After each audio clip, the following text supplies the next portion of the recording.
Bonsoir et bienvenue à tous et à toutes aussi pour ce premier meet-up du chapitre 10, meet-up Node.js Paris. Ce chapitre, il débute à l'occasion du mois de juin, qui est un mois riche en JavaScript, riche en événements. Je tenais à vous dire que moi, en tant que développeuse full stack, j'adore mon métier. J'adore en fait le fait qu'on puisse se retrouver dans des communautés et qu'on puisse discuter, apprendre, échanger autour de sujets techniques ou pas forcément techniques et qu'on puisse évoluer. Et c'est ce que j'aime en tout cas, moi, dans mon métier. Et je suis super contente de faire partie de l'organisation de Node.js Paris pour pouvoir justement continuer tout ça, parce que je suis une grande consommatrice de Meetup. Donc, qui sommes-nous, Node.js Paris? Donc nous, on a repris un meet-up qui est mensuel, qui est généralement organisé le deuxième mercredi du mois, centré sur la technologie Node.js, ouvert aussi à toutes les technologies connexes, React, JavaScript, Vue.js, Angular, DevOps, et aussi du JavaScript et surtout du JavaScript. Donc on ne se limite pas. Du moment qu'il y a un rapport avec le JavaScript ou Node.js, vous êtes les bienvenus. Il y a aussi d'autres sujets, si vous avez envie d'en parler, autour des développeurs, que ce soit du développement personnel, la carrière, le fait que vous ayez assisté à une conférence et vous voulez nous faire partager ce retour d'expérience d'avoir assisté à une conférence. Voilà, on est vraiment très ouvert en tout cas sur les sujets et n'hésitez pas en tout cas. Pour ce meet-up-là, il est organisé par Rachel Wood, qui est ici, Sébastien Bénard et Patrice Anotin, qui est juste derrière, et moi-même. Donc, si ce meet-up vous a plu, n'hésitez pas à nous le dire. Et puis, si vous a pas plu aussi, n'hésitez pas à le dire aussi. On est très ouvert. Donc, où se déroule ce meet-up? Principalement, en fait, on organise des meet-up récurrents à but non lucratif. Nous sommes toujours à la recherche d'entreprises qui peuvent nous accueillir. Donc, si vous avez le projet de pousser dans votre entreprise le fait d'organiser un meet-up, ou si votre entreprise vous a déjà parlé de vouloir héberger un meet-up, n'hésitez pas à nous contacter sur le site Node.js, Node.js Paris, je veux dire, pour nous faire part de cela. Qui peut proposer un talk? Qui peut faire un talk? Je vous dirai tout le monde en fait. Si tu as testé une techno qui te semble formidable et que tu voudrais la présenter, si tu souhaites aider des débutants à mettre le pied à l'étrier sur une nouvelle technologie, si tu viens de release ton side projet et que voilà, tu souhaites le partager ou lancer ta startup, améliorer significativement ton style de développeur. Si même vous êtes débutant, on vous accueille. On est vraiment très ouvert parce qu'on pense que le fait d'échanger, de partager amène un cercle vertueux qui nous permettra justement de pouvoir continuer à échanger et à partager et apprendre et à grandir tous ensemble. Petit rappel. Donc, nous suivons le code of conduct de Node.js. Donc, on vous demande de respecter les speakers qui sont bénévoles. On vous demande aussi d'éviter les remarques à haute voix. Les réactions, on vous les conseille plutôt en fin de talk, si possible, constructives et pertinentes. Et si vous êtes en total désaccord avec un talk, on vous propose de créer un contre-talk. Et franchement, moi, j'aimerais bien voir ça parce que franchement, quelqu'un qui accepte ce challenge, je suis là, je soutiens, il n'y a pas de problème. Donc, si vous voulez proposer un contre-talk parce que le talk que vous avez vu ne vous a pas plu, venez me voir. Je vais faire en sorte que vous fassiez votre contre-talk. Il n'y a pas de problème. On est toujours à la recherche des speakers. Donc, au programme, on a juste un petit problème de slide. Passez à la suivante. Voilà. Donc, au programme, on aura un petit mot de notre hôte, donc notre technologie. Ensuite, on aura... attendez, parce que je suis pas très près, non, je suis désolée.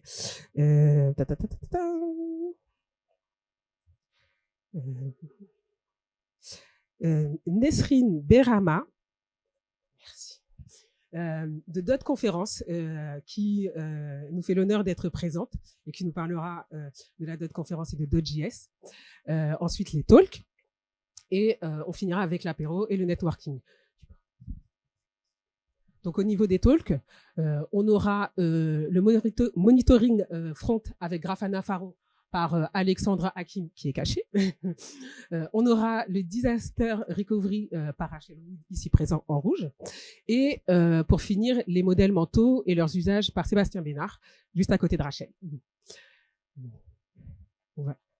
Donc, je tiens à remercier Ocnet Technologies pour son accueil et principalement Florian Leroy qui vous a accueilli au rez-de-chaussée, Lee Thierry qui n'est pas présent, je crois, qui est absent, Alexandre Hakim qui va faire son premier talk. Ah bah si, il est là, Florian Leroy.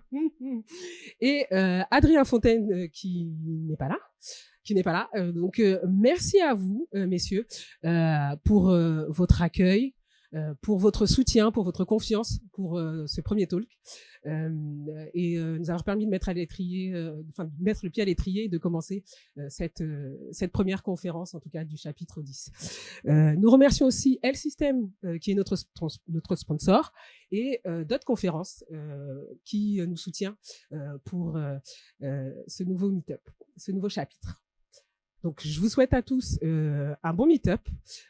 Et je passe le relais à Nasri. Excuse-moi, je suis désolée. Merci beaucoup. Bonsoir. Petit sondage, qui connaît les Dot Conférences? On est sur ma majorité. Bon, je vais être super brève. En tout cas, je suis super contente d'être là. Bravo pour le redémarrage. C'est pas facile de redémarrer. Et pour la petite histoire, ça fait 4 ans qu'il n'y a pas eu de Dot Conférence. On existe depuis 2012 et on redémarre aussi. Donc, on est sur la même dynamique et on a besoin de votre énergie tant pour le meet-up que pour le redémarrage.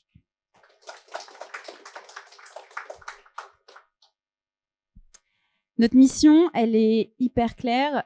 C'est d'aider les développeurs à apprendre des meilleurs. On essaie d'aller sélectionner les meilleurs partout dans le monde et de les ramener à Paris.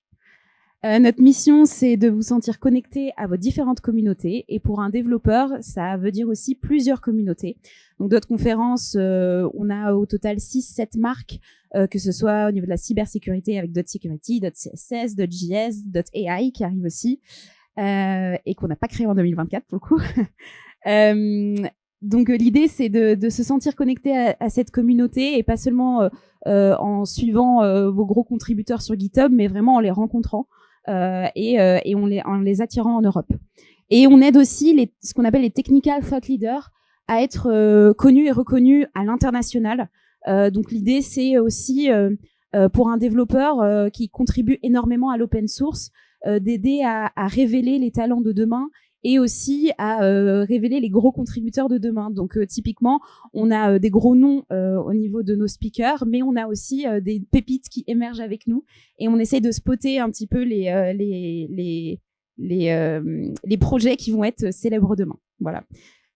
Et donc notre marque, c'est vraiment always exceptional speaker, tout le temps. On essaye de mettre la barre hyper haute à chaque fois.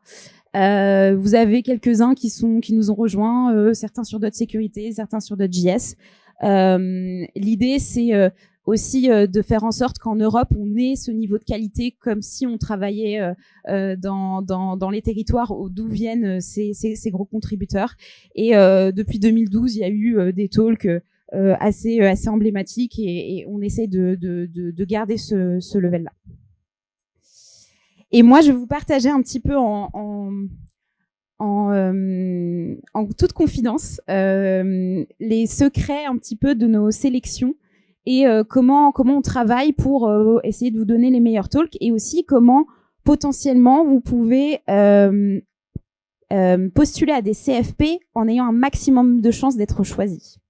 On a reçu 317 soumissions de talks et on en a sélectionné 16 au final. Donc, comment on a fait ça et quelques petits insights pour vous. Déjà, on s'est rendu compte que les sujets tournant autour de JS, que ce soit en back ou en front, il y en avait énormément autour de GenAI in the browser. C'est vraiment la tendance 2024 qu'on voit beaucoup chez les gros contributeurs open source. Et aussi pas mal de talks sur le testing. Donc, ça veut dire quelque chose de ce qui préoccupe aujourd'hui les développeurs full stack, front ou back. Il y a de moins en moins de battle de framework.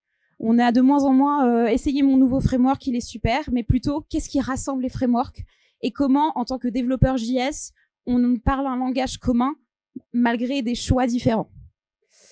Il y a une meilleure diversité, ça je suis super contente. On a des pays non représentés d'habitude qui postulent, mais néanmoins, il n'y a pas assez de Français et on est à Paris, donc je me demande à chaque fois pourquoi il y a une certaine timidité française à postuler. Vraiment, faites-le. Pour 2025, ça va ouvrir bientôt, donc n'hésitez pas. Et les sélections ont été faites sur quelque chose de différent et qu'on n'entend pas. Donc, je vous invite à nous rejoindre le 27 juin, dans un petit peu moins de 2 semaines, pour 3 raisons, et je vais finir là-dessus. La première raison, c'est la line-up. On a une line-up exceptionnelle. On a des MIT researchers comme Léa Verrou. On a le CTO de Vercel qui va faire une très grosse annonce à .js, qui est Malte. On a quelqu'un qui a créé Mario Kart entièrement en JS. Donc on est super fiers de lui donner une scène là-dessus. On va parler Passkeys, on va parler Node aussi avec une session dédiée au serverless sur JS. Bref, je vais pas vous spoiler, mais on est super contents et l'idée c'est que ces personnes-là, pour certains, ne sont pas venues depuis 10 ans en France. Donc c'est d'aller à la rencontre aussi des Français, des développeurs, et il y aura des sessions, vous pourrez leur parler. Voilà. Ça c'est la première raison. Deuxième raison, l'agenda, il n'y a aucune conférence qui existe sur ce modèle de un seul track. Donc tout est fait pour que vous ayez la même expérience, et aussi des networking sessions qui sont organisées pour que vous ne soyez pas juste en train de regarder des talks et puis vous rentrez chez vous et vous avez parlé à personne. Donc l'idée c'est d'avoir la même expérience faite pour vous. Et dernier point, un lieu magique. Donc on est super content de vous accueillir sur celui-là. Ensuite vous allez me dire comment je peux venir. Alors d'abord on va faire un tirage au sort et il y aura 2 grands gagnants aujourd'hui. Donc ça c'est la première manière. Donc je vais aller sur un site qui a un super nom de domaine qui s'appelle Plouf Plouf. Et on va tirer au sort parmi les personnes qui se sont inscrites sur Meetup. Et donc, il y aura 2 places offertes. Un petit roulement de tambour. Florian Beaumont. Il est pas là? Est-ce qu'on lui laisse? Est-ce que les gens qui vont en retard ont pas tort? Bon, ok. Il y a une deuxième chance, en tout cas, pour vous. Ok. Deuxième. Ismaïl. Bravo. Je reviendrai vers toi avec l'adresse mail. Et maintenant, pour ceux qui n'ont pas gagné, 3 manières de venir. La première, votre entreprise a du budget. Et dans ces cas-là, on a des discounts en ce moment. Donc, n'hésitez pas à utiliser ce code-là qui est fait pour vous et à convaincre votre boss de vous inviter à cette conférence. Il y en a vraiment pas beaucoup à Paris, donc c'est l'occasion. Si votre entreprise n'a pas de budget, il y en a un qui existe et qui est très très très peu utilisé, qui est le budget formation professionnelle. Et donc on a un partenariat avec Oxiane où vous pouvez vous inscrire avec ce budget-là. Généralement, c'est beaucoup plus souple. Et ensuite, si vous n'avez pas d'entreprise ou pas de budget, si vous êtes freelance, étudiant ou autre, on a un programme de volontariat qui est dispo sur .js.io et qui vous permet d'être volontaire pendant 1 ou 2 heures et d'assister à la conférence. Voilà. Sur ce, je vous laisse là-dessus. Bravo aux gagnants et puis rendez-vous le 27 pour ceux qui peuvent venir. Ok, ça tombe bien, le prochain talk, c'est le mien. Hop. Donc moi aujourd'hui je vais vous parler du monitoring front avec Grafana Faro. Et je vais juste m'équiper avec le casque parce que comme je vais manipuler l'ordinateur, ce sera plus facile d'avoir les mains libres.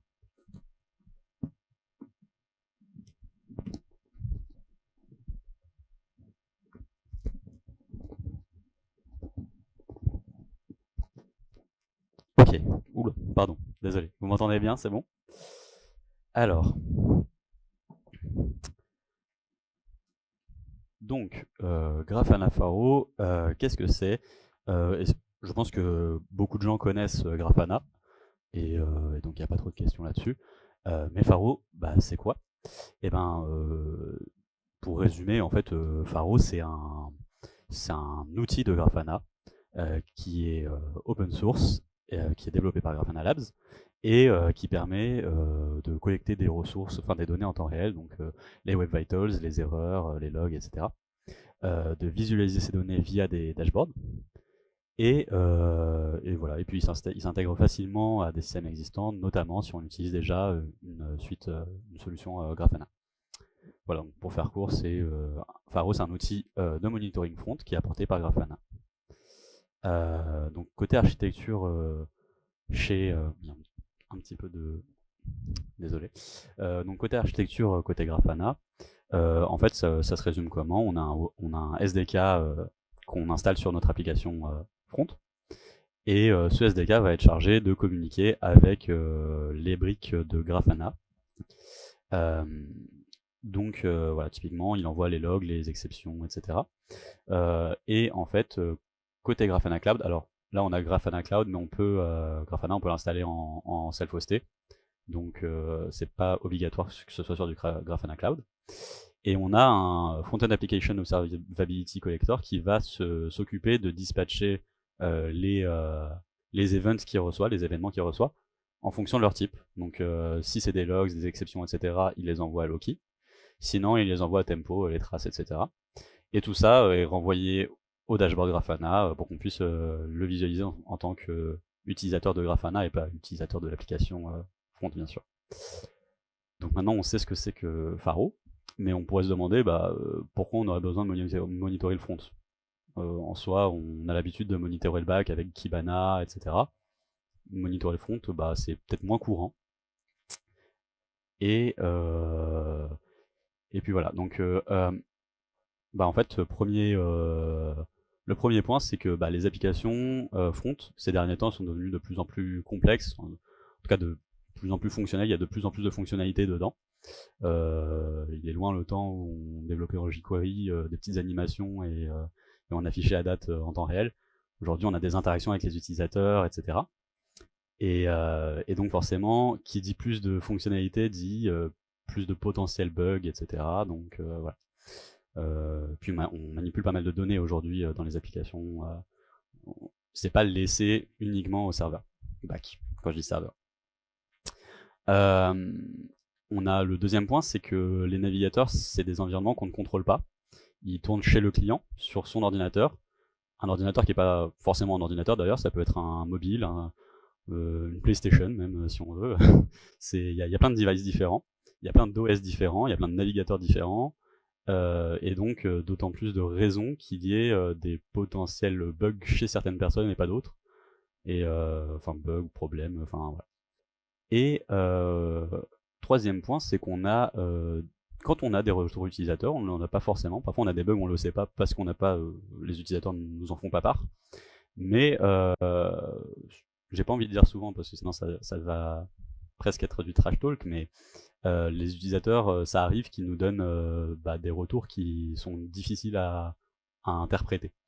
Moi, pour vous donner un exemple, j'ai déjà eu un retour utilisateur qui me dit je comprends pas quand je valide un compte rendu d'examen, enfin un résultat d'examen, j'ai un curseur gris qui fait des va-et-vient, et on a passé plusieurs minutes voire heures à essayer de comprendre ce qu'il voulait dire, jusqu'à ce qu'on finisse par comprendre que le curseur gris qui faisait des va-et-vient, c'était juste le loader dans le bouton, qui disait que l'action elle est en cours et que comme il a un réseau qui est pas génial, et il y a le loader qui lui dit je suis en train de travailler quoi. Sauf qu'il n'avait pas compris que c'était un loader, et nous on n'avait pas compris que son curseur c'était le loader. Donc en fait il n'y avait pas de problème, mais voilà, c'est un exemple de retour utilisateur qui est pas qualitatif, et peut-être qu'avec un outil de monitoring on pourrait se rendre compte qu'il n'y avait pas d'erreur, il n'y avait pas de problème, et on aurait peut-être été plus facilement orienté vers ça. Ensuite, on pourrait se dire, maintenant qu'on sait pourquoi on voudrait faire du monitoring front, on pourrait se dire pourquoi Faro, il y a d'autres outils de monitoring, il y a pour en citer deux principaux, il y a Dynatrace, il y a Sentry, et donc pourquoi Pharo? Bah, premier point, c'est que Pharo c'est open source. Qui dit open source dit, deuxième point, self-hostable. On peut l'installer sur ses propres machines, etc., sur sa propre infra. Et puis troisième point, c'est un outil Grafana. Donc si on a une solution Grafana déjà installée chez son client, dans son infra, etc., et ben c'est facile à plugger et c'est cohérent avec le reste de notre infra, tout simplement. Et puis on va passer une petite démo de voilà, comment ça marche, qu'est-ce que c'est. Top, on s'est pas trompé de machin. Donc j'ai fait un écran avec deux fenêtres, hein, donc en gros ici c'est pour ça que c'est sizé un peu bizarrement. Donc c'est un peu plus joli normalement les dashboards, mais vu qu'il est réduit, c'était plus pratique pour vous faire la démo.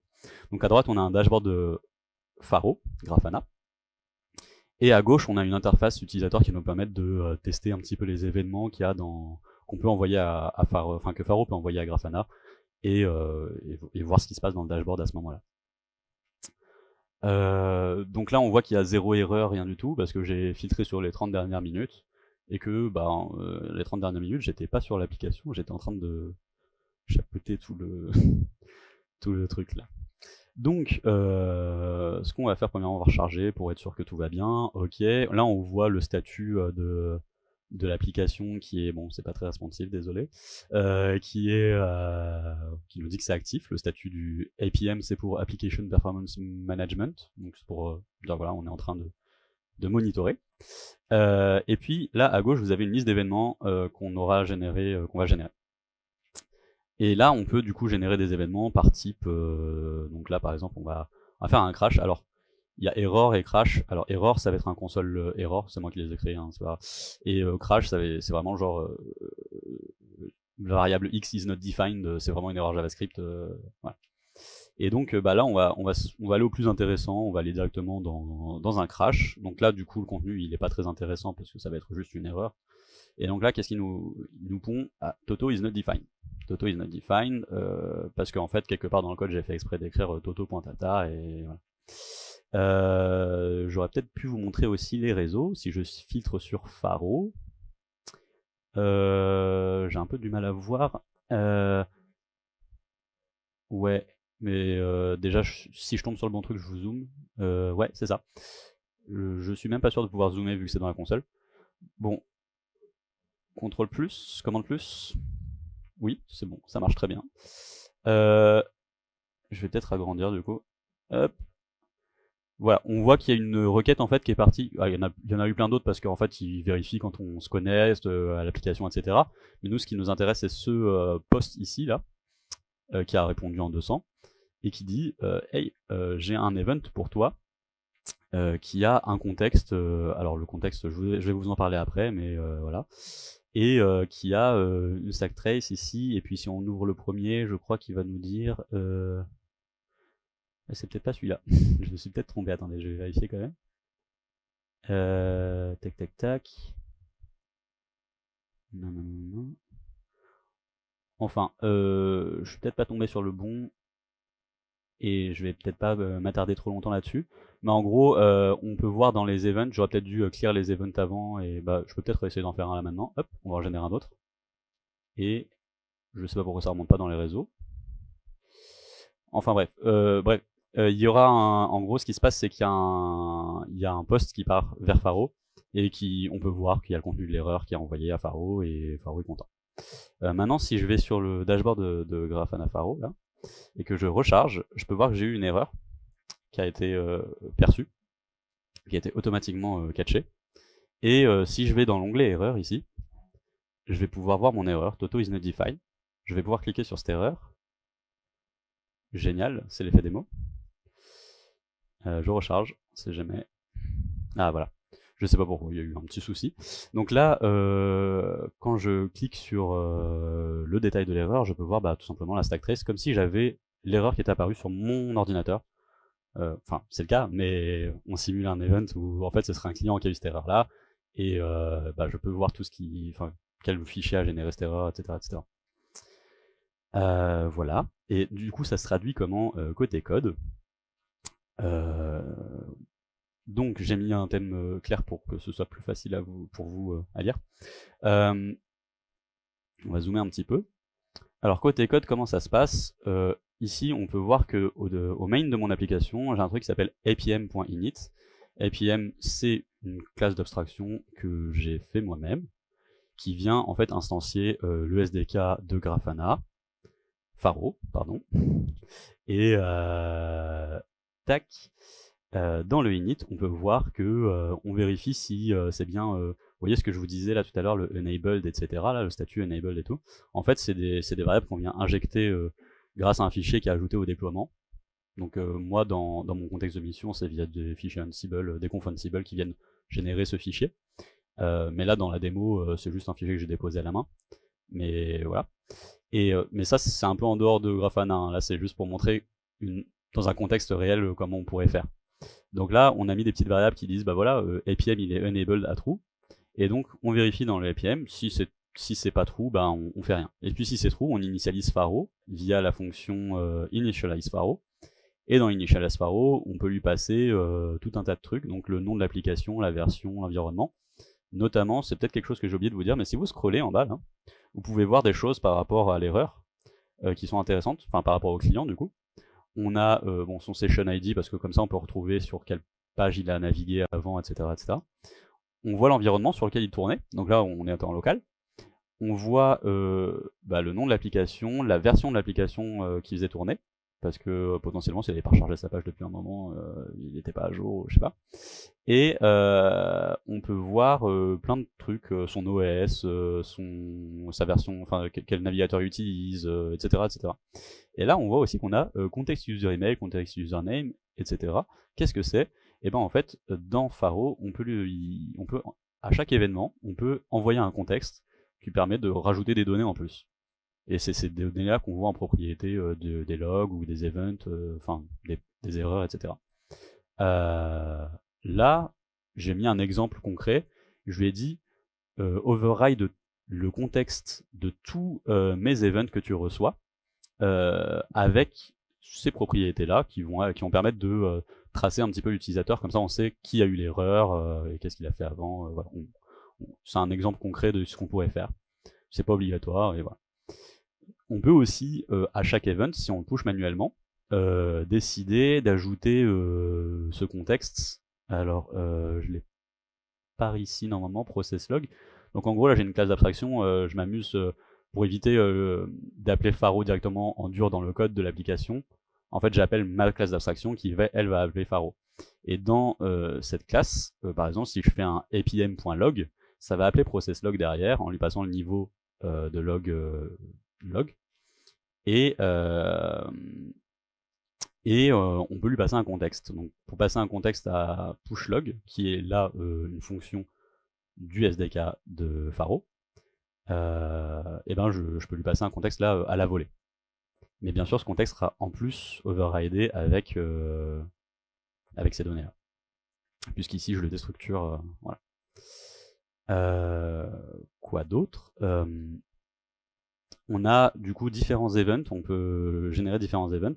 Donc là, je vais vous montrer un peu le code de... vous voyez, quand dans cette interface, quand je sélectionne le type d'event que je veux générer, avant de cliquer sur générer, et ben, en fonction du type que j'ai renseigné, je vais rentrer dans ce switch et je vais utiliser tel ou tel event. Alors il y a des events que j'ai laissés en implémentation de Pharo pour qu'on puisse voir, pour qu'on puisse illustrer. Et puis sinon, si on passe par l'abstraction, la classe d'abstraction APM, on a ce apm.log là qui permet de... voilà, j'aurais pu appeler chaque truc avec sans appeler pharo.api, mais là c'était pour illustrer. Et donc, voilà, on a des push events, on a des... Là, le console.error, il va le trigger automatiquement, il va l'attraper automatiquement. L'erreur, la vraie erreur JavaScript, il va l'attraper automatiquement aussi. Et tout ce qui va être push event, push error, push log, etc., c'est des choses qu'on peut manuellement envoyer vers Pharo. On peut lui dire, voilà, je veux que tu envoies un event.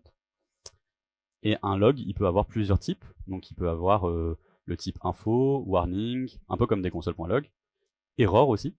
Et donc c'est là la différence entre le console.error et la vraie erreur JavaScript.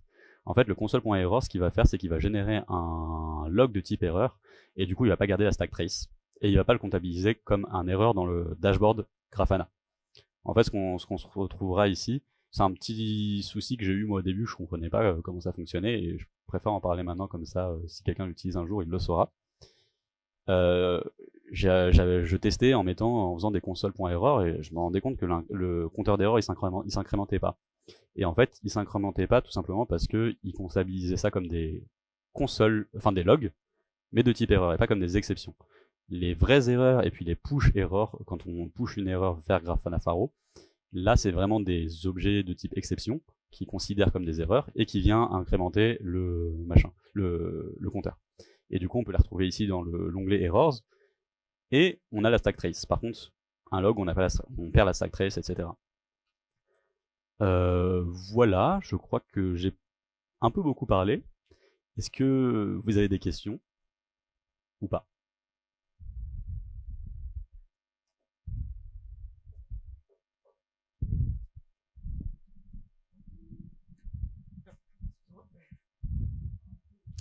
Bonsoir, merci pour le talk. J'ai 3 questions, j'ai pas vu si d'autres personnes en avaient. Dans la première stack que tu nous as montré, j'ai vu que c'était une stack qui était obfusquée du coup. Est-ce qu'il y a quelque chose dans Grafana Faro pour mettre des source maps? J'ai pas trop regardé à ce niveau-là. Je crois que oui, normalement. Oui, il y a moyen de le faire. Par contre, c'est vrai que je l'ai pas préparé dans le slide, dans le talk. Et j'avais recherché, je crois que j'avais vu quelque chose dans ce sens-là. Par contre, c'est vrai que j'ai pas ajouté à mon Ok. talk, donc je Ouais, peux pas pas te de souci, confirmer mais ça. en effet, ça me surprendrait pas qu'il y ait Ouais. ça. Je me demandais également, est-ce que Pharos c'est uniquement front du coup comme soft?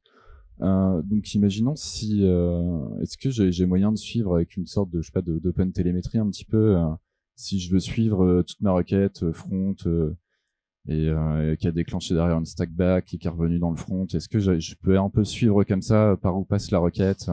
C'est une question qu'on s'est posée au sein de sur mon projet. Et c'est pour ça que nous, on est passé par le user ID. En gros, grâce au user ID, on est capable de savoir côté back, dans nos logbacks. Bon bah, en fait, on a un owner ID, etc., qui permet de retrouver les erreurs côté back grâce à ce user ID là.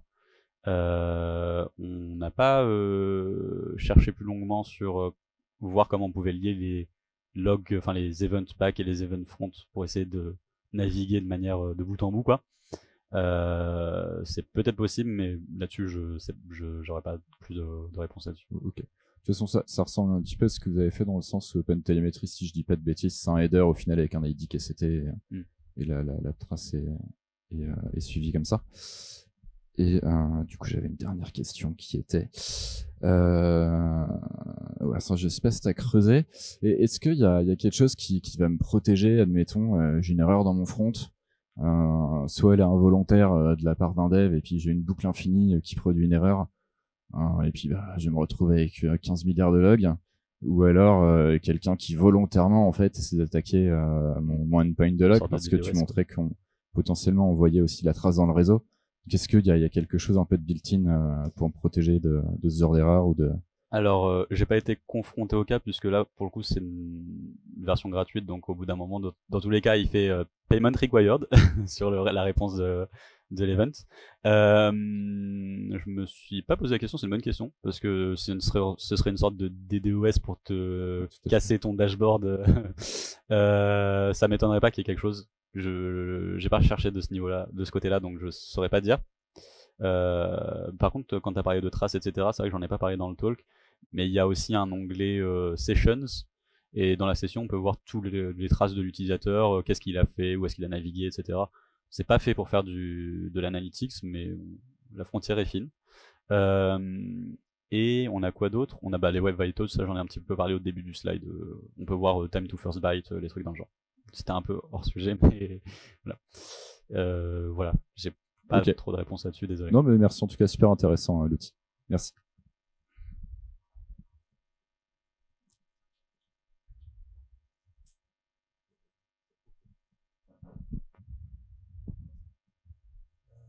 Bonsoir, merci. Bonsoir. Juste là, j'ai pas compris. sauvegarder les données où? C'est Alors, là, pour la démo, c'est sur Grafana Cloud directement. Et c'est pour ça que je parlais justement, je disais qu'au bout d'un moment, les requêtes en post retombaient en payment required de je sais plus quel code HTTP. Mais sur mon projet, par exemple, là, on est passé par Grafana Cloud pour tester si ça répondait bien à nos besoins. Et on est en train de l'installer en fait sur notre infra Grafana en self-hosté.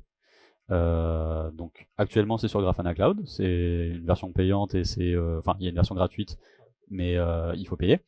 Mais il y a moyen de l'installer en self-hosté sans problème. Ça demande de l'upstory, etc. Merci. Juste une dernière question, parce qu'après, comme on a commencé juste en retard, pour permettre les autres talks et que vous puissiez après tranquillement vous détendre. Hello, merci. C'était juste pour une petite clarification. Au début, tu as parlé de les raisons pour monitorer le front. Donc, on a de plus en plus de choses de comportement dans le front. On a des retours utilisateurs qui manquent. La troisième raison, tu as parlé, je suis pas sûr d'avoir bien compris, le navigateur était peu contrôlé. C'est un environnement non contrôlé dans le sens où c'est quelque chose qui ne tourne pas sur nos serveurs, ça tourne chez le client. On n'a pas de contrôle de ce qui se passe chez le client. C'est pas un environnement sur lequel on a le contrôle, tout simplement, puisque c'est l'environnement du client. Et le client, il a ses spécificités et il y a une multitude de devices possibles, d'OS possibles, de navigateurs possibles. Et même dans un même navigateur ou un même OS, il y a les plugins, etc. Typiquement, je crois qu'avec un adblock, avec uBlock, je crois qu'il y a des petits problèmes avec Grafana Faro. Je le notifie. Voilà. Et j'en profite aussi parce que du coup, ça m'a fait rebondir. Ça faisait une erreur.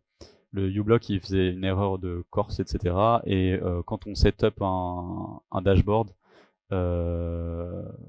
c'est dans Settings là. En fait, on crée son dashboard et on peut renseigner du coup là les domaines. Donc pour la démo, j'ai mis étoile. Faut pas faire ça hein, en prod en tout cas. Et voilà. Donc si on renseigne pas les domaines qui sont autorisés à envoyer des données à Faro, bah elles passeront pas. Merci pour la clarification. Merci beaucoup Alexandre pour ce talk. Merci à vous. Merci infiniment. Moi j'ai appris plein de choses. Je ne sais pas si vous aussi vous avez appris plein de choses et découvert. On est juste un peu en retard donc sur notre planning. Veuillez nous excuser. Hein. On va faire en sorte de toute façon que tout le monde ait le temps de pouvoir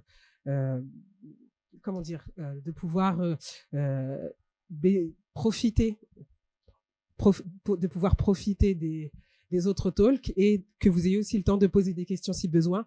Mais rassurez-vous, de toute façon, après, pour l'apéro, vous aurez tout votre temps aussi. Donc là, ça va être au tour de Rachel de présenter son talk sur le disaster recovery. Je vais essayer de ne pas crier dans le micro quand même. Alors, en fait, je voulais vous parler d'un sujet, disaster recovery. Est-ce que ça vous parle déjà en vous disant ces deux mots ensemble? Oui. Ok. Est-ce que vous en avez fait dans le contexte tech? D'accord. Parce que en fait, ça fait partie des choses qu'on doit faire quand les choses ne se passent pas très bien. Alors, je vais parler très rapidement de moi-même. Je suis une développeuse Node.js freelance et je fais du DevOps aussi. Et actuellement, en fait, je travaille chez qui est une grosse entreprise d'assurance, peut-être vous le connaissez. Et en fait, avant de travailler chez je n'ai jamais entendu parler de disaster recovery. Et en plus de ça, en fait, les autres développeurs qui sont débarqués chez nous, eux aussi, ils n'ont jamais entendu parler de ça. Et même les PO, ils ne le savaient pas non plus. Donc, en fait, c'est pour ça que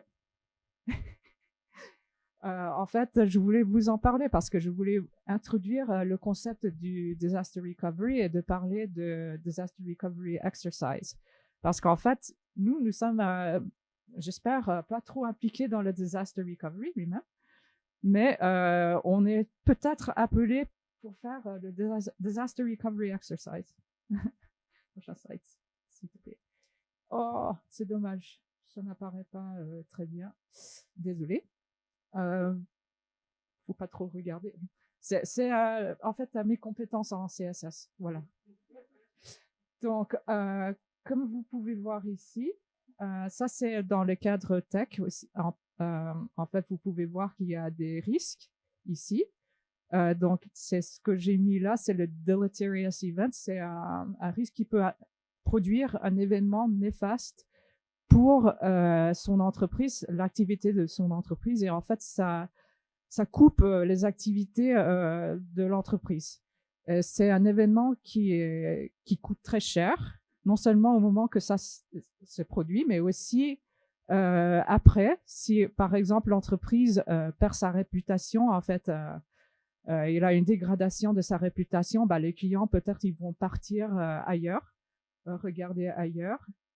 Donc il y a un coût qui peut être reporté dans le temps, dans la durée.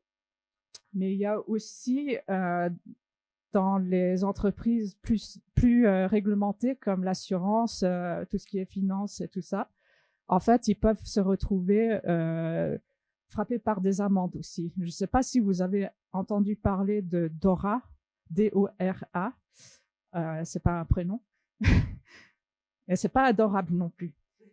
En fait, c'est quelque chose qui va arriver au mois de janvier 2025. Et c'est un truc que l'Union européenne aimerait mettre en place justement pour s'assurer que les grosses entreprises d'assurance, de banques et tout ça qui gèrent beaucoup de données personnelles, en fait, les traitent d'une manière sécurisée. Et en fait, ce qui veut dire que s'il y a une cyberattaque, par exemple, qui fait planter tous les services de l'entreprise, et en fait, les données personnelles ne devraient pas s'éparpiller dans le vent, en fait. Et donc, ils peuvent se retrouver très vite frappés par une grosse amende. Okay. Donc, le disaster recovery, c'est la reprise d'activité, en gros. Donc, comme j'ai dit, the clue is in the name. Et donc, en fait, le concept, l'idéal, c'est que on ne veut pas que l'activité de l'entreprise soit arrêtée. Mais en fait, concrètement, ça se passe jamais de cette manière. En fait, on essaye de mettre en place les corrections, les mitigations et des choses comme ça le plus vite possible. Mais normalement, il y a un petit downtime, malheureusement. Et alors, on peut se poser la question, qu'est-ce qui va figurer dans une DR? Donc, DR, c'est ce que je vais utiliser pour faire référence à Disaster Recovery dorénavant. En fait, là, je vous montre en fait un nœud papillon. C'est un diagramme qu'on utilise comme outil pour comprendre non seulement les risques et les événements néfastes qui peuvent être produits à cause de ces risques, mais aussi qu'est-ce qui se passe, par exemple, en amont. Donc, les menaces potentielles qui peuvent provoquer ces événements, mais aussi comment les prévenir. Donc, par exemple, un système de monitoring serait par ici.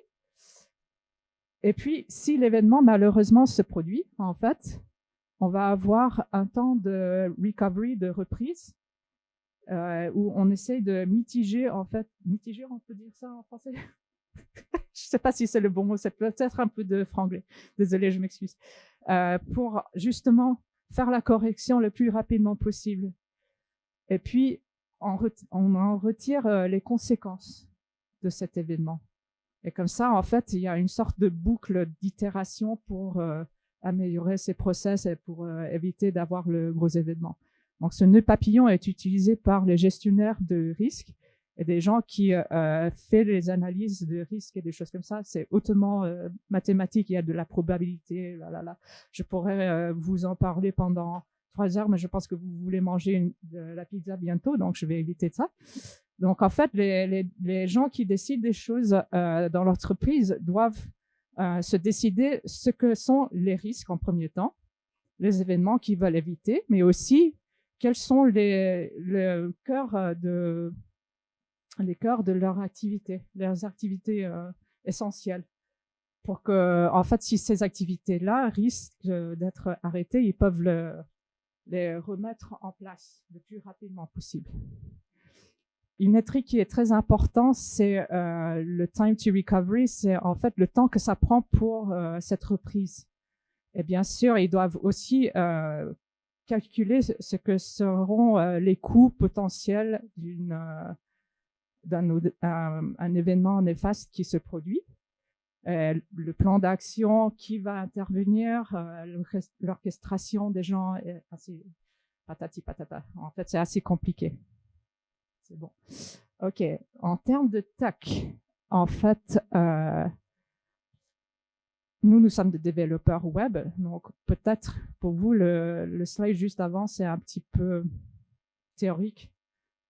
Mais en fait, ça nous implique directement parce que nous avons un concept que je suis sûre, même les gens qui n'ont pas rencontré encore le disaster recovery comme concept, ils sont au courant de l'accessibilité des services, que les services soient up, c'est le availability que j'ai mis là, et que en fait leurs services ont un temps de réponse rapide, ou en tout cas les utilisateurs ne se fâchent pas et créent des tickets parce que il y a un temps de merde sur ces serveurs ou du genre. Donc c'est un peu le même concept en fait. On a besoin d'avoir les services disponibles pour l'entreprise, mais on a aussi besoin de fournir l'accessibilité de ces services, que ça réponde et que les données soient disponibles aussi. Donc c'est pas que les services, c'est aussi les données. Et c'est encore plus compliqué quand il s'agit de données personnelles, parce que là, il faut les traiter d'une certaine manière. Il y a aussi d'autres types de données que je ne vais pas décrire ici, mais qui pourraient faire partie de, par exemple, la compliance, des choses comme ça, d'une entreprise financière, par exemple. Et puis, pour terminer, il y a bien sûr la notion de l'architecture des services. Si on est, par exemple, dans ce type de système, on a un mélange de serveurs on-premises et puis on a le cloud. Et bien sûr, on ne va pas mettre en place le même type de plan pour le cloud que pour les services on-premises. Alors, quelles sont les solutions potentielles pendant un disaster recovery en tech? Bien sûr, il y a la notion de redondance. Je pense que ça, c'est assez évident. On va avoir soit une copie des services cœur du métier dans une autre région d'un cloud, par exemple. Ou même voir un autre cloud complètement différent. Parce que, par exemple, si on a mis tous ces services chez OVH, et OVH a un gros feu dans son entrepôt et son data center, et en fait, on ne peut plus y accéder du tout. C'est pas très intéressant d'avoir une deuxième région, forcément. Donc, c'est peut-être mieux d'avoir un backup sur, je sais pas, AWS. Pourquoi pas. Et il y a aussi la notion de disaster recovery as a service. J'avoue que j'ai pas fait de recherche là-dessus avant ce talk.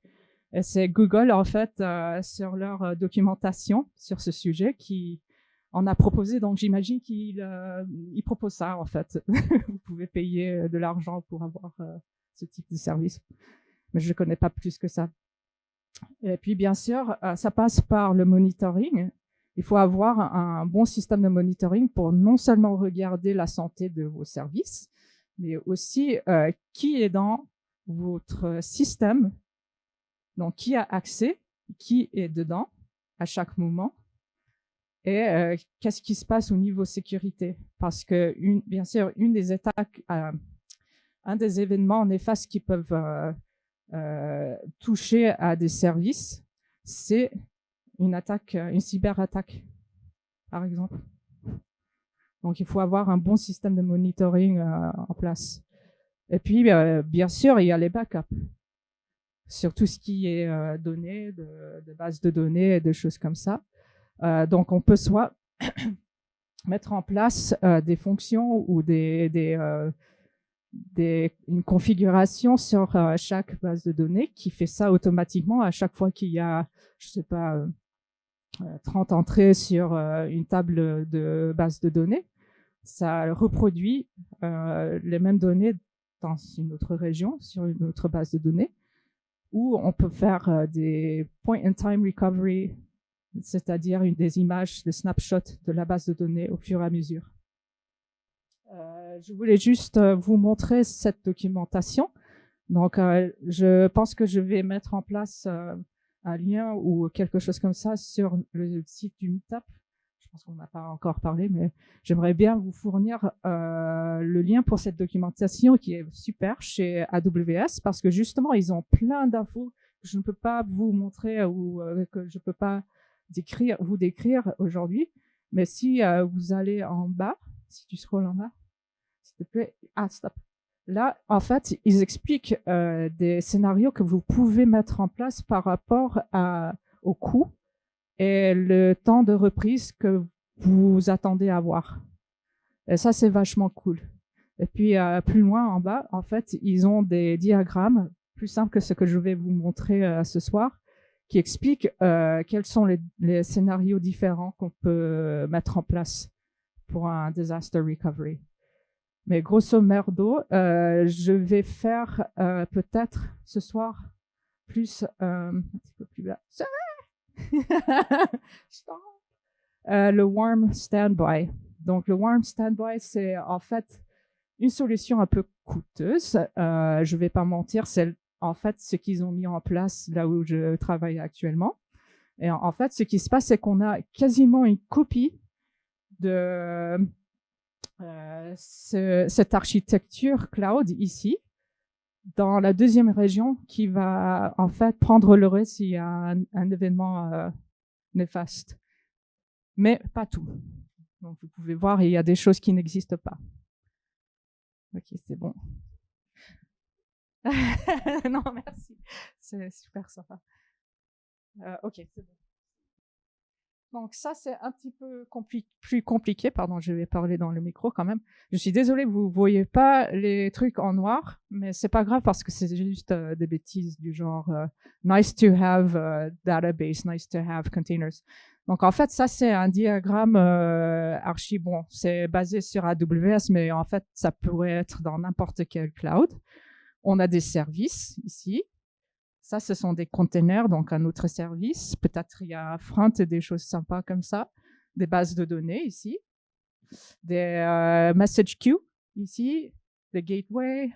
Donc, en fait, il y a toute cette panoplie de choses différentes qu'il faut sécuriser. Mais ce qui est à l'intérieur de ce carré clair, en fait, ce sont c'est le métier cœur, en fait, de l'entreprise. Donc, en fait, c'est ça plutôt qu'ils vont cibler pour le warm standby. Et ils vont copier ça dans une autre région du cloud. Donc, c'est-à-dire que, en fait, ces trucs-là, peut-être, ça ne va pas figurer dans l'ADR ou peut-être, c'est pas super important si ça marche pas, s'il y a un événement néfaste. Ok. Donc là, je vous ai parlé de disaster recovery, mais maintenant, je vais vous parler assez rapidement de l'exercice DRE. C'est là surtout qu'on va entrer dans les jeux. Parce que quand on est développeur, souvent, on est responsable de ces déploiements. Et il faut en fait déployer tous ces services, non seulement dans l'environnement, on va l'appeler le ProdDR. Pourquoi ProdDR? Parce que c'est une copie de la prod, en fait. Donc ça, c'est important de s'en rendre compte parce que ça veut dire que concrètement, vous allez avoir une copie des données qui existent en live. Et donc, on ne peut pas faire tout et n'importe quoi avec ces données. Et en plus de ça, en fait, il faut se rendre compte qu'il faut tester son plan d'action, en fait, parce qu'on peut très bien copier tout ce qu'on veut, mais si on n'est pas, on peut pas assurer juste automatiquement comme ça que ça va marcher. Pardon, je m'excuse. Donc, pour la DRE, ça va tester justement que le plan marche. Donc, il faut d'abord déterminer les services que vous allez tester. Est-ce que ça va être le cœur dans le warm standby? c'est le cas, parce qu'on copie uniquement les choses les plus importantes dans cette ce nouvel environnement, si j'arrive à parler. Et en fait, dans le cas que vous copiez tout, en fait, il faut soit tester juste le cœur, ou tester tout, ou tester le cœur plus toutes les choses secondaires qui pourraient fonctionner, ou qu'on espère fonctionner, pourraient fonctionner. Qui va le tester? Comment est-ce qu'on va le tester? Est-ce que ça va être juste des tests automatiques? On appuie sur un bouton, paf, paf, paf. OK, ça a marché, non, ça n'a pas marché. Est-ce que ça va être des gens, des vrais utilisateurs, les business testers, donc des gens qui sont pas forcément techniques? En fait, normalement, les business testers ne sont pas techniques. Est-ce que ça va être nous, les technical testers? Tout le monde? Et pour combien de temps? Qu'est-ce que va être la fréquence de ces exercices? Donc, il y a tout un tas de choses à prendre en compte pour les exercices. Et en fait, même si ça semblerait être un truc qu'on regarde d'en haut, ici, en fait, comme on est souvent en agilité, comme on est en squad, souvent, en fait, il y a un peu d'agence de notre côté en tant que développeur. Donc, en fait, c'est à nous, des fois, de choisir ce qu'on va tester. Comment on va le tester? Est-ce que ça va être une copie de la base de données? Est-ce qu'on va créer une autre mini-environnement avec des lambda prod DRE qui ne touchent pas aux données prod ou prod DR, des choses comme ça. Et donc, en termes de cloud, par exemple, et ça, c'est pour revenir au diagramme que je vous ai montré tout à l'heure. Dès qu'on a décidé ce qu'on va mettre en place pour la DRE, il faut en fait le mettre disponible aux utilisateurs qui vont tester. Et ça, c'est peut-être pas un truc qui est tout de suite évident, parce que en fait, cette région du cloud est là, il est en stand-by, mais en fait, il n'est pas ouvert. Normalement, on ne veut pas ouvrir des services juste comme ça pour que n'importe qui puisse taper dedans. Donc, il est sécurisé. Et donc, par exemple, là, j'ai mis l'exemple de mettre en place un bastion qui permet aux utilisateurs, certains utilisateurs sur un whitelist, de se connecter et de lancer leurs tests à partir de ce bastion. Et bien sûr, si on a un bastion de ce genre, ça veut dire concrètement, il faut mettre en place un CI/CD qui est une copie de ce qu'on a normalement. Et il faut orchestrer les gens, il faut mettre en place des configurations spécifiques pour cet environnement et ainsi de suite. Donc, c'est juste pour vous dire que c'est pas le truc le plus facile à mettre en place. En fait, on peut vraiment galérer dessus. Et puis, il faut aussi avoir une copie de tout le système de monitoring aussi. Parce que sinon, ça sert pas à grand-chose si on ne peut pas avoir des métriques, des logs, des choses comme ça sur ce nouvel environnement. Et finalement, ce que j'ai appris dans mon expérience, c'est que quand on est en agilité, souvent les sujets de ce genre, ils ont une valeur business énorme. En fait, ça peut avoir la valeur business maximum, mais en fait, au niveau de la squad, on comprend pas pourquoi on est obligé de le faire. Pourquoi? Parce que quand on est un développeur qui travaille en agile, souvent on a des features à développer. On s'en fout un peu de ce type de choses. Mais en fait, c'est un peu bizarre parce qu'il y a une dissonance entre ce qu'on est ramené à faire d'habitude et les choses de ce genre qui semblent être un peu en dehors du sujet des devs. Donc, juste, on est presque à la fin. Donc, il y a la période post-DRE qui est pour moi la stade la plus importante parce que c'est la stade post-mortem. Voilà, j'ai besoin de pizza. qu'est-ce qui s'est bien passé? Au contraire, ne s'est pas bien passé?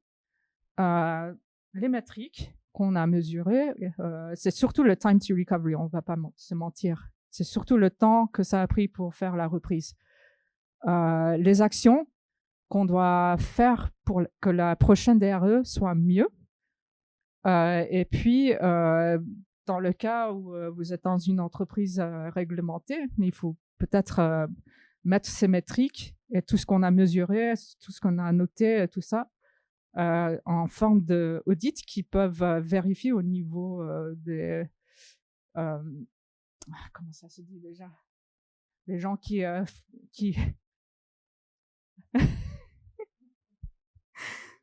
non, c'est pas grave. Bon, bref. En tout cas, peut-être vous n'avez pas à le faire, c'est pas grave. Et puis, en fait, le but, c'est de produire un runbook.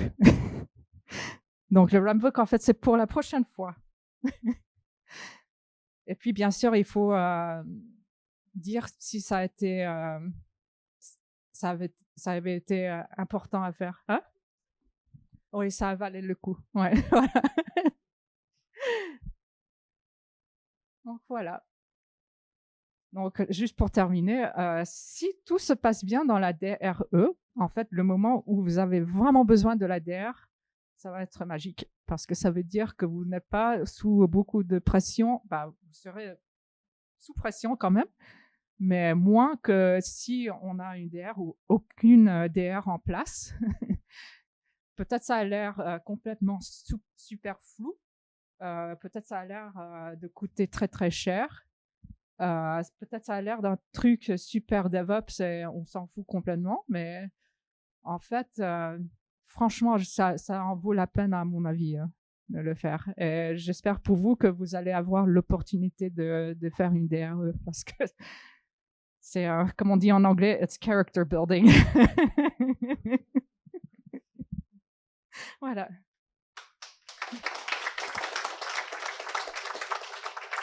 Merci beaucoup Rachel, merci pour ce talk. J'ai appris plein de choses et effectivement, moi aussi, j'aimerais bien faire un disaster recovery. Pourquoi pas, pour avoir un meilleur caractère ou un caractère un peu plus forgé. Donc, si vous avez des questions, je vais en prendre qu'une seule au hasard, ou même un retardateur qui va arriver. Enfin, je plaisante après, je ne sais pas si la personne est venue. Ou sinon, après, pour au moment de l'apéro, si vous avez des questions à lui poser. Quelqu'un a une question? Voilà.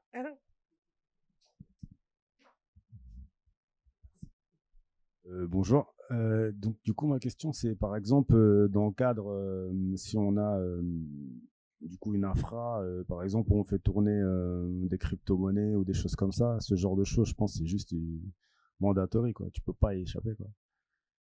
Ouais voilà. Parce qu'en vrai ouais c'est ça. Ouais. Parce que ouais c'est ça. C'est ça. En fait enfin moi j'ai eu affaire à des choses un peu dans le même style mais parce que je travaille en fait au ministère de l'Intérieur et au ministère des Finances et en fait on a des systèmes comme ça dans tout ce qui est au niveau étatique en fait et les systèmes doivent pas tomber et du coup ils ont leur propre cloud maintenant où ils font ce genre de choses et nous on a été audités parce qu'on devait faire basculer en fait du code qu'on a récupéré de l'ISER qu'on devait mettre en SaaS national au niveau enfin national pour la DINUM, je sais pas si ça vous parle. Et on avait ce genre d'audit en fait qui était assez lourd à faire. Et j'ai pas eu l'occasion d'aller jusqu'au bout du process, mais déjà rien que on nous a dit bon on va préparer votre code parce que bientôt on va être audité, ça ressemblait exactement à ça quoi. Donc c'est sympa de voir qu'il n'y a pas que nous qui avons un genre de process à mettre en place. Voilà, merci beaucoup.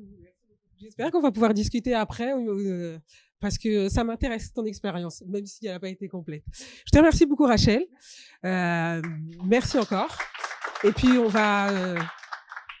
il me manque quelqu'un. Donc ça va être au tour de Sébastien qui va nous présenter son talk sur les schémas mentaux. Écoutez, merci beaucoup.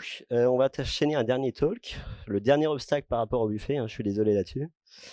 C'est pas inintéressant, donc essayez de vous accrocher 2 minutes, on va voir.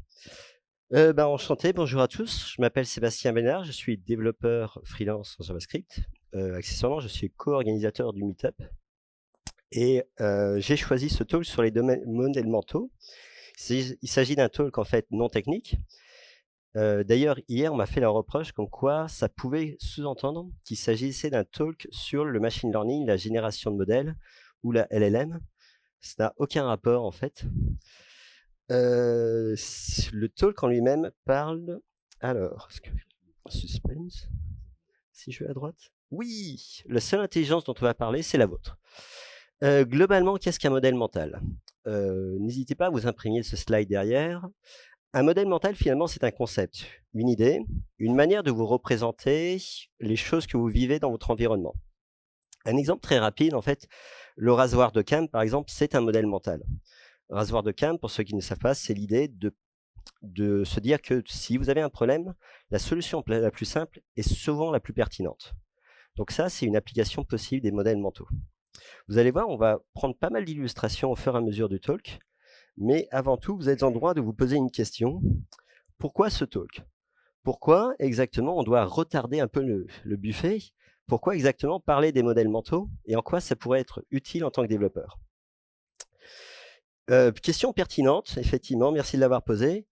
Un modèle mental, en fait, c'est finalement un outil d'aide à la décision. C'est vrai que je dois pas trop mettre les nez. Un outil d'aide à la décision. Or, il s'avère que finalement, des décisions, on en prend tout le temps. Vous en prenez là, maintenant, rester, ne pas rester, manger, ne pas manger.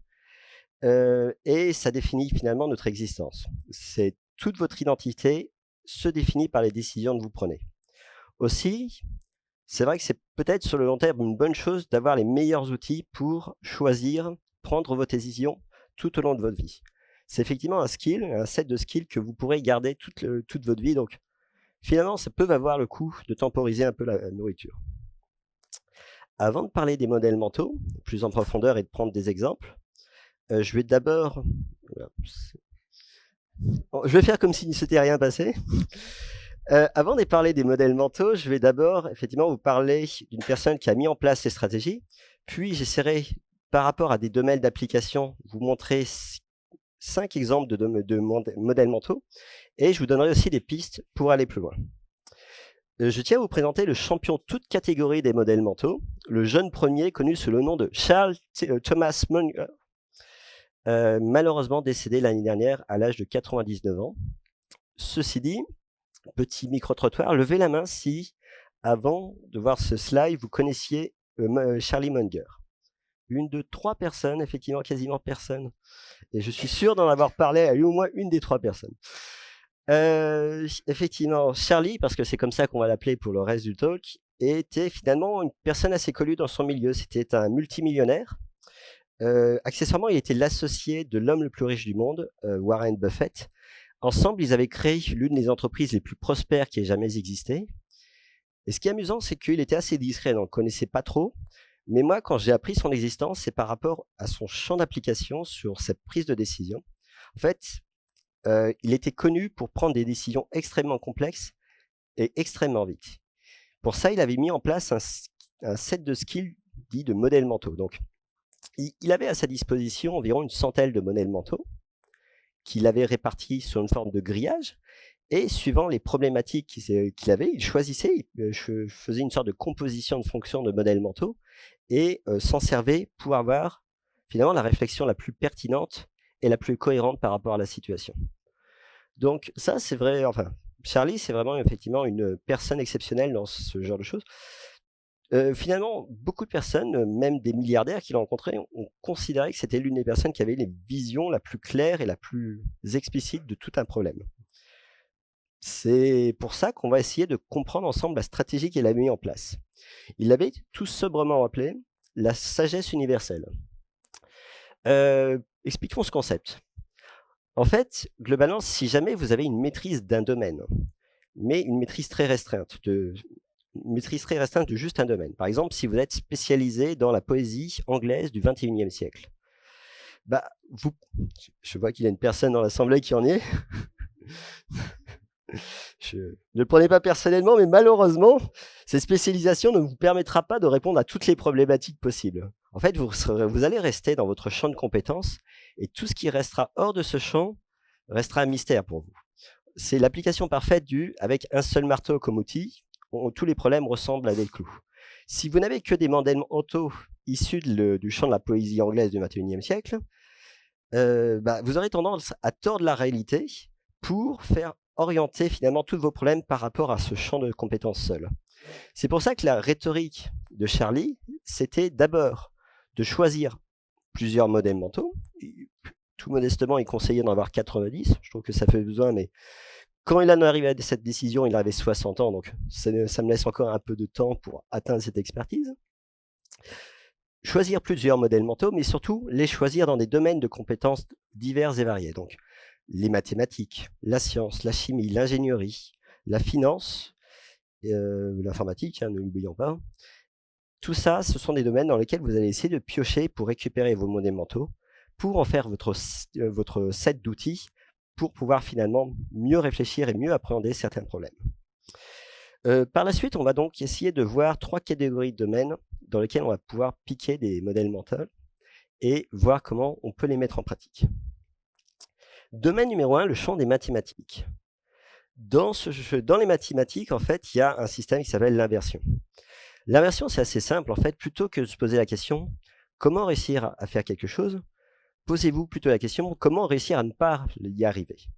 En éliminant toutes les causes d'erreur, finalement, vous arriverez à trouver votre chemin. Ça, c'est un modèle mental possible, le fait d'inverser la logique. Si vous êtes développeur, plutôt que de tester un chemin critique où tout se passe bien, essayez aussi de tester tous les cas où ça pourrait échouer. Un appel d'API qui échoue, l'Internet qui te plante, tout ce genre de choses. Avec le modèle mental de l'inversion, en fait, vous vous armez contre, finalement, une situation normale en inversant la logique. Je vais essayer d'avancer. N'oubliez pas que vous pouvez me poser des questions après le talk. Le modèle mental, toujours de se tirer des mathématiques, des intérêts composés. En fait, c'est un modèle mental assez puissant. Pour vous expliquer simplement, vous avez un montant et ce montant produit des intérêts. Au bout d'un moment, les intérêts se cumulent et après une certaine période, les intérêts qui ont été ajoutés génèrent plus d'intérêts que le montant d'origine. Explication assez complexe comme ça, mais en fait c'est assez simple. Le champ d'application est surtout dans le domaine financier. J'ai passé une demi-heure à essayer de trouver d'autres champs d'application. Je pourrais essayer de vous donner des explications, mais je crois qu'on n'aura pas le temps. Vous allez rapidement vous perdre. Mais ça reste un modèle mental extrêmement puissant. Pourquoi ? Parce qu'il n'est pas linéaire. Au fur et à mesure que ce montant grossit, il devient de plus en plus pertinent et de plus en plus puissant. Et d'ailleurs, plutôt que d'avoir une somme fixe au début, si jamais vous rajoutez une somme, finalement, les intérêts se multiplient et c'est vraiment un modèle mental pour s'enrichir en règle générale, c'est ça le champ d'application, extrêmement pertinent. Autre domaine, le champ de l'ingénierie. Peut-être vous connaissez la roue de Deming. Deming, pour l'anecdote, c'était un spécialiste, un consultant du contrôle qualité. Il a été envoyé après la guerre au Japon. Il a briefé énormément et fait beaucoup de consulting sur les patrons japonais, sur la manière de faire. Et ça a tellement bien marché qu'on lui attribue une partie de la réussite d'après-guerre du Japon. En fait, il a reçu la plus haute distinction que pourrait recevoir un consultant étranger, donc un étranger plutôt, qu'importe qu'il soit consultant finalement, meilleure distinction qu'un étranger puisse recevoir au Japon. En fait, la route de Deming, c'est assez simple. 4 mots. Planifier, faire, analyser et améliorer. Donc, vous planifiez quelque chose, vous le faites, vous vous posez 2 secondes, vous voyez ce que vous pouvez faire pour l'améliorer et vous l'améliorez. Et puis, vous recommencez. Ce process, en fait, est assez puissant parce qu'à chaque itération, vous êtes censé être un peu meilleur. Il s'avère que ce modèle mental, en fait, est totalement pertinent dans l'informatique parce qu'on l'utilise peut-être même sans le savoir, notamment au niveau du software craftsmanship. C'est-à-dire, vous faites un code, effectivement, on acquiesce dans la salle, c'est merveilleux, je ne me suis pas trompé, merci à vous. Vous faites un code qui correspond à un besoin et vous l'améliorez au fur et à mesure. Si vous aviez plus de temps, vous atteindrez un niveau d'excellence, vous arrêtez quand vous voulez, effectivement. Ce process, ce modèle mental, a des champs d'application assez vastes. Donc, l'informatique, la gestion des meet-up, prochaine itération sera meilleure. Mais d'un autre côté, c'est vrai que si on est honnête, ça s'applique assez mal au bâtiment, on ne va pas détruire pour reconstruire. Et dans le domaine de la médecine, bon, je n'irai pas jusqu'à conseiller de l'utiliser. Ceci dit, gardez-le en tête, c'est vraiment très pertinent. Toujours dans l'ingénierie, on va parler de modèle mental de la marge de sécurité. Là encore, c'est un process assez simple. Quand vous construisez un pont, si ce pont peut, à un point donné, soutenir 300 tonnes, ben, on va demander aux camions qui passent dessus de ne jamais dépasser les 100 tonnes pour avoir cette marge de sécurité, pour éviter qu'on atteigne finalement le seuil maximum. C'est en fait de la logique. Effectivement, on ne va pas se rapprocher des problèmes parce que vu les difficultés qu'on a pour construire des ponts et la facilité qu'on a pour les détruire, effectivement, ça me semble pertinent. Champ d'application qui m'a été donné, et je tiens à remercier la personne, s'en reconnaîtra, dans la partie informatique, c'est vraiment, vous êtes dans un Scrum, vous faites votre sprint planning, vous donnez une marge de sécurité pour atteindre votre sprint. Ça, c'est un modèle mental plutôt efficace et je suis content d'avoir cette slide parce que la citation met un troisième champ d'application qui est, là encore, dans la finance. Si jamais vous achetez une action, vous essayez de la prendre la moins chère possible, enfin ce genre de choses. Ce n'est pas le but et on n'a largement pas le temps. Dernière partie, dernier obstacle avant le buffet, attention. Concentrez-vous parce que je pense que selon moi, c'est la partie la plus intéressante. Le domaine de la psychologie. Au niveau de la psychologie, en fait, ça foisonne de modèles mentaux et d'applications. Et heureusement, il y a énormément de littérature là-dessus, donc je vais pouvoir en parler. Charlie, rappelez-vous, Charlie Munger en avait listé 25, des biais cognitifs. C'est vrai que je n'ai pas expliqué ce que c'était.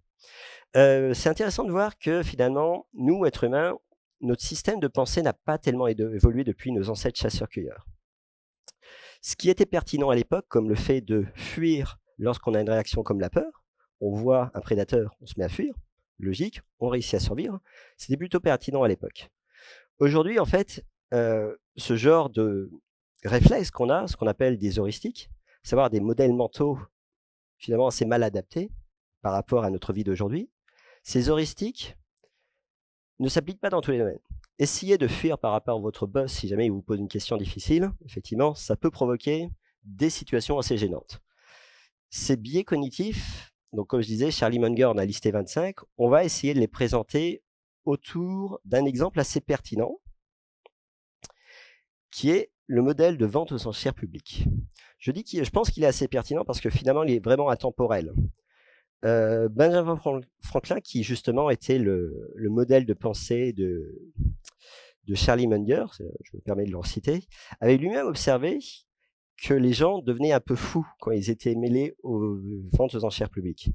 Ils arrivaient armés de leur volonté d'être frugal, mais ils se mettaient à acheter des objets comme des fous, à des prix démesurés, sans réellement comprendre pourquoi. Charlie Munger lui-même l'avait observé, il disait que c'était un piège à biais cognitif qui était là pour détruire votre mental et détruire votre résistance. Dans le monde moderne, on peut aussi voir que ces biais cognitifs sont utilisés non pas juste dans les ventes aux enchères, mais je pense qu'un champ d'application vraiment intéressant, c'est les applications de paris en ligne. Là-dessus, que ce soit les ventes aux enchères ou les applications de paris en ligne, on a réellement des modèles mentaux qui sont utilisés pour détruire votre défense afin de consommer un peu plus. Pour vous illustrer ce point, on va essayer de se mettre dans une situation où vous êtes là, non pas dans la salle d'octo, qui d'ailleurs est très sympa, merci à vous, mais dans une salle de vente aux enchères.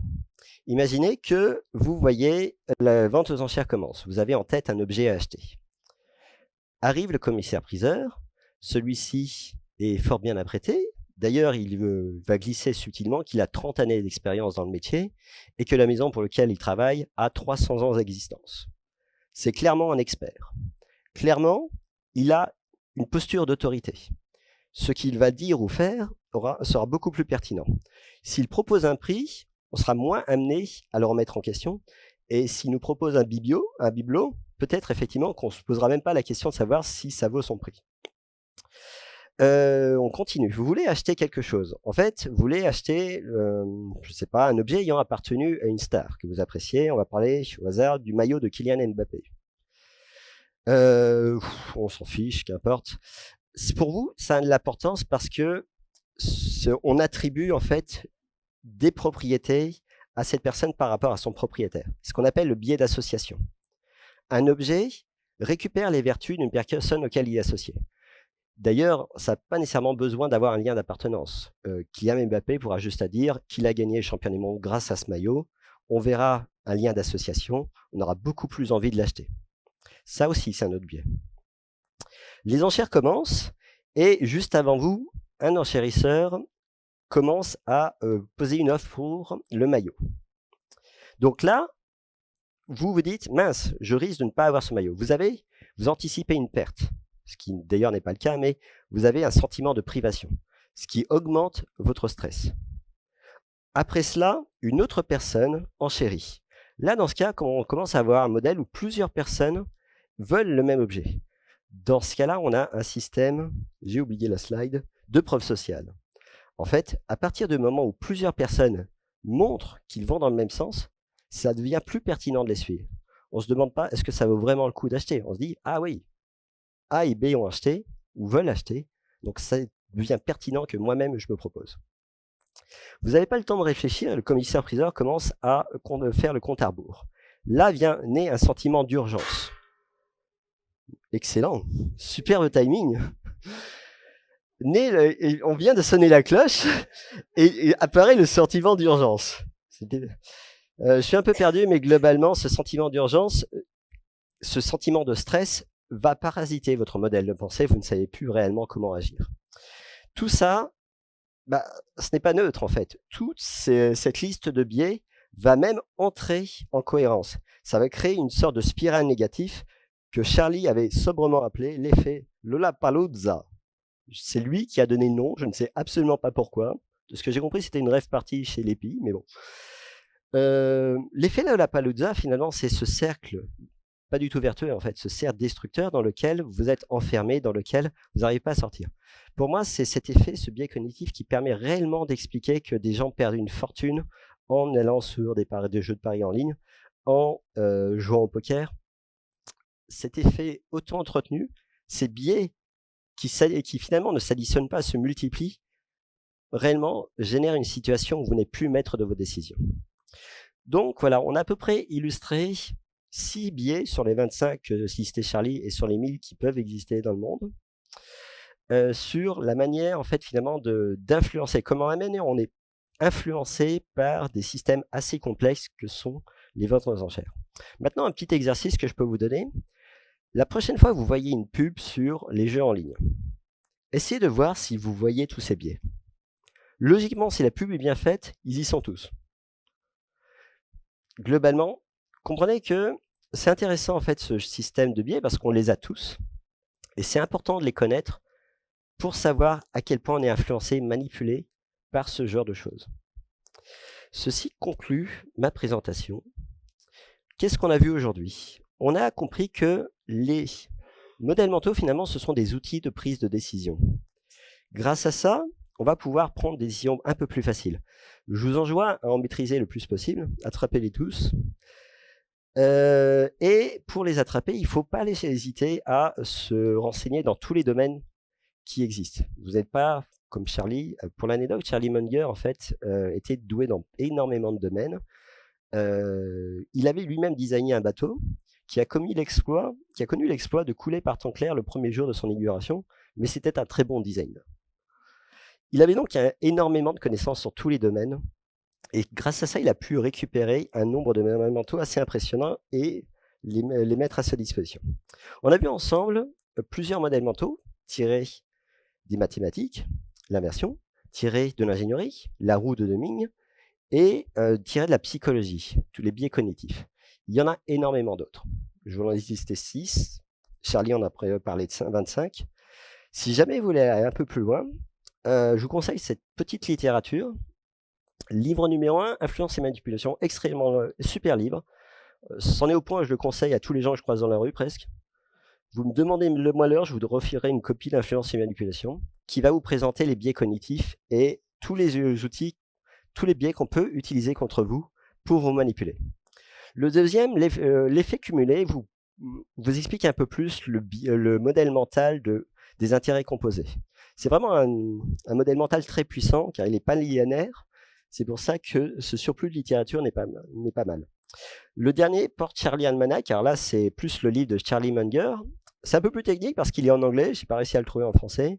Et il présente plusieurs talks qui ont été présentés par Charlie Munger au cours de sa vie et dans lequel en fait c'est la source de référence quand on s'intéresse aux modèles mentaux, aux prises de décision de Charlie Munger. C'est un peu abrupt, c'est un peu dur à lire.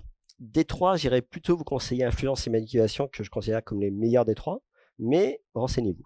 Acquiescement, je suis d'accord. Le dernier est Farman Street, c'est un blog que j'ai trouvé sur Internet qui reprend des modèles mentaux. Pour l'anecdote, Farman Street, c'est la rue dans laquelle est située Berkshire Hathaway, l'entreprise de Charlie Munger et de Warren Buffett. Effectivement, comme quoi, quand on parle de modèle mental, on n'est pas loin de Charlie Munger. Voilà, c'est la fin de ma présentation. Je tiens à vous remercier tous. Michel, a-t-on le temps pour les questions? Peut-être pas. Est-ce que quelqu'un a une question à poser sur le Bon, sinon, je reste ici. schéma? Ah si, Non, on non, a une pas la candidate. personne. Alors, Non, pas... je vais prendre madame au fond. Bon, bah si écoutez, ça- alors, je vois non, la non, personne, non, non, je vais lui parler et va voilà, poser la question. d'accord. Donc, désolé, je vais donner le micro à madame au fond, mais de toute façon, je pense que pour l'apéro, on va pouvoir discuter. Merci beaucoup. Merci déjà pour le talk, c'était hyper intéressant. Et alors moi j'avais une petite question, du coup, tu as dit que Charlie, il composait les modèles mentaux. Est-ce que on connaît la méthodologie qu'il a adoptée lorsqu'il avait un problème pour du coup composer les différents modèles?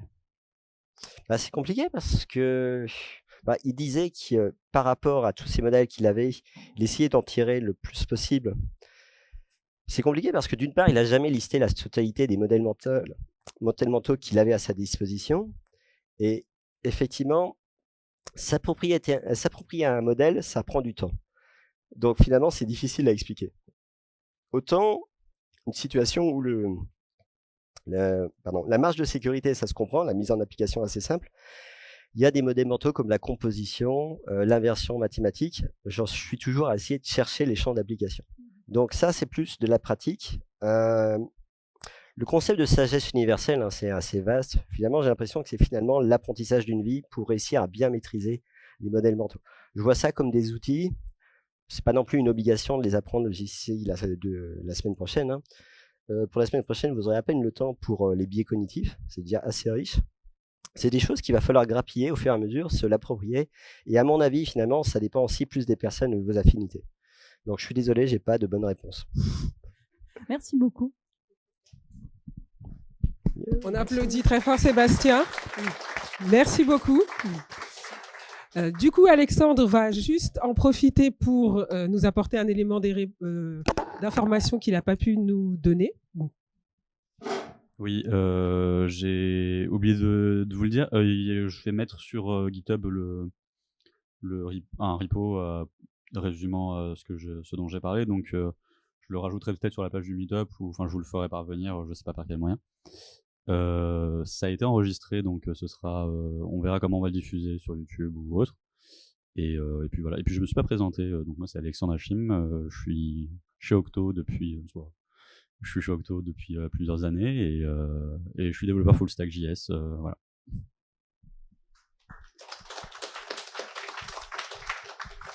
Merci beaucoup. Donc, pour conclure, on a eu que des talks intéressants et je tiens à vous rappeler que juin, c'est le mois de JavaScript, c'est aussi le mois de mon anniversaire, c'est aussi le mois avec un temps bizarre, on est d'accord? Donc n'oubliez pas, mardi 18, le meet-up des React Paris Meetup. Et le mardi 25, donc vous avez vu JS Paris aussi, et la .conf le 27 juin pour les personnes qui ont gagné la place ou pour celles qui vont bénéficier d'un coupon. Voilà. Donc, comme je l'ai dit au début, on fait partie d'une communauté très riche autour du sujet JavaScript. Profitons-en, partageons, échangeons. Encore une fois, je tiens à vous remercier à tous pour votre présence. Et j'espère vous voir très bientôt à la rentrée pour notre prochain meet-up en septembre. Donc voilà, je vous souhaite à tous une bonne fin de soirée, un bon apéro, parce que je pense qu'on a faim et qu'on est resté focus jusqu'au bout pour le talk de Sébastien. Et je vous dis à bientôt. Merci encore, merci à Octo, merci à .conf. Merci à l'équipe organisatrice de Paris, de Node.js Paris, et bonne soirée. Ah, et vous avez des fascicules, des ref cards, etc. Vous pouvez vous servir si vous voulez sur du dev, plein de choses, l'accessibilité, tout ça. Et les toilettes, c'est là-bas si vous voulez. Parce que c'est important, faut en parler.